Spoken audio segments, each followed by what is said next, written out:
तो hello, welcome to my another blog. आज के इस ब्लॉग में हम लोग देखने वाले कैसे अभी हम लोग खेत में आए हैं काम करने। और ये अपना गेहूं का खेत है, आप लोगों को दिख रहा होगा। यहाँ पे क्या होता है ना, गेहूं कट चुका है कटर से। और इसके बाद अब हम लोग का नेक्स्ट प्रोसेस है कि इसको बांधना है। फिर हम लोग ट्रैक्टर पे इसको लोड करेंगे एंड घर पे ले जाके फिर वहाँ से दौरी होगा। इसी के साथ हम लोग लग जाते हैं इसको गोट करने में। और साइड साइड से हम लोग एक एक करके इसको ऐसे गोट करते जा रहे थे। गोट करने से होता क्या है ना, बोझा जब बांधना होता है, जब इसको हम लोग पैकिंग करते हैं तो थोड़ा सा आसानी हो जाती है। तो इसके लिए हम लोग थोड़ा सा इसको संघर्ष कर रहे थे। और इतने तेज़ धूप हो रहा था ना, लगभग हम लोग समझे तो मतलब कोई भी किसान होता है ना, मोस्ट ऑफ द टाइम उसको धूप में ही रहना पड़ता है। तो ये एक जीवन ऐसा संघर्ष का टाइम होता है ना, क्या बताए। धूप का मतलब पसीने से पसीने छूट रहे थे, लेकिन काम करना ज़रूरी होता है क्योंकि इस समय अभी बारिश भी हो सकता है। अभी धूप है तो जल्दी ना करे तो फिर और भी बड़ा प्रॉब्लम हो सकता है। बारिश आ जाने के बाद सारा गेहूं का जो है खेती बर्बाद हो जाता है। तो इसके लिए कोई भी किसान होता है ना, उसको टाइमली हम लोग को, चाहे जितना धूप हो या चाहे जितना बारिश हो, हम लोग को टाइमली कर लेना होता है। अदरवाइज़ नुकसान बढ़ते जाता है। तो ये चीज़ें को कोई समझने वाला है नहीं, है ना।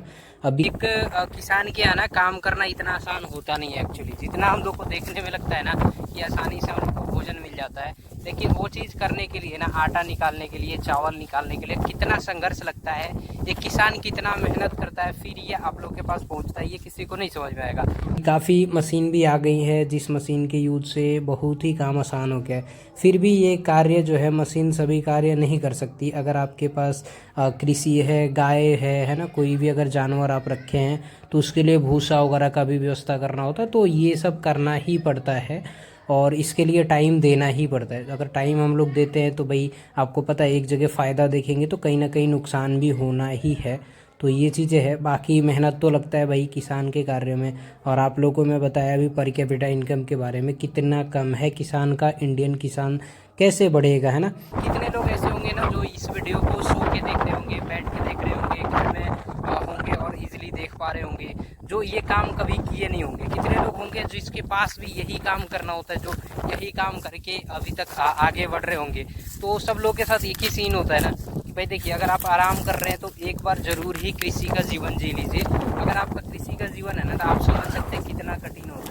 और कितने लोग आसानी से बोल देते हैं ना भाई कि कितना पैसे चाहिए, है ना, महंगाई बढ़ रही है, ये है। लेकिन किसानों के लिए क्या है, इसके लिए तो गरीबी ही बढ़ रही है। बिहार का देखा जाए ना, पर किसान का इनकम जो है ना, वो सालाना बेसिस पे 3,000 रुपया है। आप लोग समझ सकते हैं ये क्या है, पर कैपिटा इनकम से बहुत ही कम है, 3,000 रुपये है ना। तो ये चीज़ें हैं। बाकी आप लोग देख ही रहे होंगे, अपना काम स्टार्ट हो चुका है। हम लोग प्रॉपर करते हैं इसका, ऐसे बंधाई होगा, है ना। फिर ट्रैक्टर पे लोड करेंगे एंड इसको लेके हम लोग चलेंगे। ओके।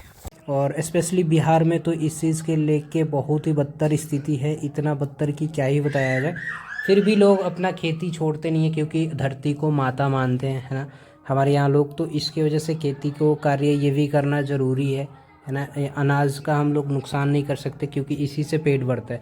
चाहे आप जितना पैसे कमा लें, चाहे आप जितना आगे चल जाए, अगर भोजन आपको टाइमली ना मिले तो पैसे बर्बाद ही है। क्योंकि पैसे नहीं खाया जा सकता, जब खाया जाएगा तो अनाज ही खाया जाएगा। भले इसी का बना हुआ अलग अलग वेराइटी से आप चीज़ें खाएं, चाहे सैंडविच खाएं, चाहे बर्गर खाएं, या नॉर्मल चावल दाल खाएं, तो भाई वही चीज़ है, इसी अनाज से ही बनने वाला। तो ये कुछ था हम लोग का संघर्ष। यहाँ पे हम लोग का ये था शॉर्ट। इसके बाद देखते हैं आगे। इतने घाम में काम करने से ना भाई दिमाग खराब हो जाता है। ये देखिए वो लड़का वहाँ पे है, अपने साथ ही आया था, सो रखा है ना। मतलब हरासमेंट इतना ज़्यादा होता है, क्या ही बताया जाए।